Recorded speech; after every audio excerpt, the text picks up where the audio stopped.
بیری کے پتوں سے جو غسل ہے کہ اس سے جادو وغیرہ کی کاٹ ہو جاتی ہے اور خاص اس دن کے حوالے سے اس کی ترغیبات موجود ہیں، تو کیا کہیں گے آپ؟ دیکھیں، دو طرح کی باتیں ہیں یہاں پر۔ ایک تو ہے اس اعتبار سے کہ کیا یہ عمل کرنا درست ہے یا نہیں ہے، تو یہ عمل کرنا بالکل درست ہے، اس میں کوئی حرج نہیں ہے۔ بہت سارے ٹوٹکے ہوتے ہیں، دادی اماں کے ٹوٹکے ہوتے ہیں اور گھر کے بزرگ جو ہوتے ہیں ان کے طرح طرح کے ٹوٹکے ہوتے ہیں جن کے ذریعے سے ہم دیکھتے ہیں کہ یہ معاملہ ہو جاتا ہے۔ ہمیں بھی نزلہ کھانسی وغیرہ ہوتا ہے تو گھر میں ٹوٹکوں کوئی کے نہ کوئی ذریعے ہو ٹوٹکا جاتا ہے۔ اسی طرح نظر ہوتی ہے تو نظر کے لیے کتنا زیادہ یہ لوگوں کو معلوم ہے اور اس کے تجربات ہیں، مشاہدہ ہے اس کا کہ مرچیاں گھمائی بغیر کچھ پڑے، آگ میں ڈالی نظر اتر جاتی ہے۔ بالکل۔ تو ہوتا یہ ہے کہ دیکھیں، جتنا بھی علاج ہوتا ہے نا، چاہے وہ طبی علاج ہو یا چاہے وہ روحانی علاج ہو، جو قرآن و سنت کے اندر ہے وہ تو الگ بات ہے، وہ اس میں موجود ہے تو وہ تو یقینی اور قطعی چیز ہے۔ لیکن جتنے بھی اس طرح کے علاج ہوتے ہیں نا، یہ سارے ضنی ہوتے ہیں، یہ تجربات کے اوپر مشتمل ہوتے ہیں کہ ان کو تجربے، ڈاکٹرز کو بھی تجربے ہوتے ہیں، حکیم جو ہوتے ہیں ان کو بھی تجربے ہوتے ہیں کہ فلاں فلاں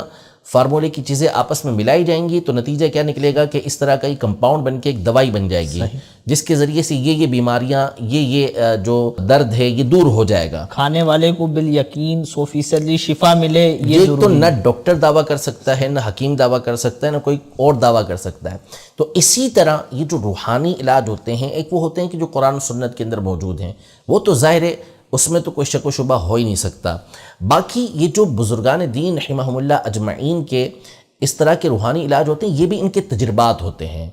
ان کے سامنے یہ چیزیں کھل جاتی ہیں، مسلسل پڑھتے رہنا، مسلسل عمل کرتے رہنا، اس کی وجہ سے ان کے سامنے یہ باتیں کھلتی ہیں کہ بھئی اس کے اندر یہ شفا موجود ہے، اس کے اندر یہ علاج موجود ہے، تو یہ پھر امت کی خیر خواہی کے لیے، امت کی بھلائی کے لیے اسے بیان کر دیتے ہیں۔ اب اس کا تجربہ ہوا کسی بزرگ رحمۃ اللہ تعالی علیہ کو، انہوں نے آگے بیان کر دیا کہ بھئی اگر کوئی ان پتوں سے نہا لیتا ہے تو پھر اس صورت میں سارا سال اس کی جادو سے حفاظت رہے گی۔ تو انہوں نے جب یہ دیکھا تو پھر آگے بیان کر دیا اسے۔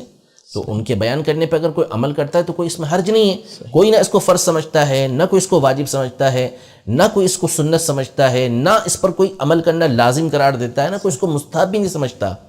فقط اس کو جائز سمجھا جاتا ہے کہ جو ایسا کرے گا اس کے لیے ٹھیک ہے، کوئی اس کے اوپر گناہ نہیں ہے۔ ظاہر ہے کہ اگر کوئی نہا لیتا ہے تو اس نے کیا کیا؟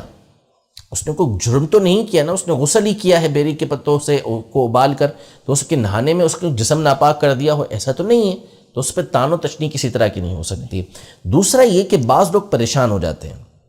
کہ نہیں عمل ہو سکا یہ، تو گویا کہ کوئی ایسا کام ان سے چھوٹ گیا کہ جو چھوٹنا نہیں چاہیے تھا، تو ایسا نہیں ہے، یہ کوئی فرض و واجب نہیں ہے کہ ایسا آپ نہیں کریں گے تو پھر اس صورت میں آپ کو یہ گناہ ہو جائے گا یا آپ کے ساتھ واقعی جو ہے وہ کوئی جادو والا معاملہ ہو جائے گا، تو ایسا نہیں ہے۔ یہ ایک ٹوٹکا ہے، ایک عمل ہے جس کو بزرگوں نے دیکھا، مفید سمجھا، آگے بیان کر دیا، عمل کرنا اس پر درست ہے۔ اب جو جتنے اعتقاد کے ساتھ اس پر عمل کرے گا اس کو فائدہ پہنچ جائے گا۔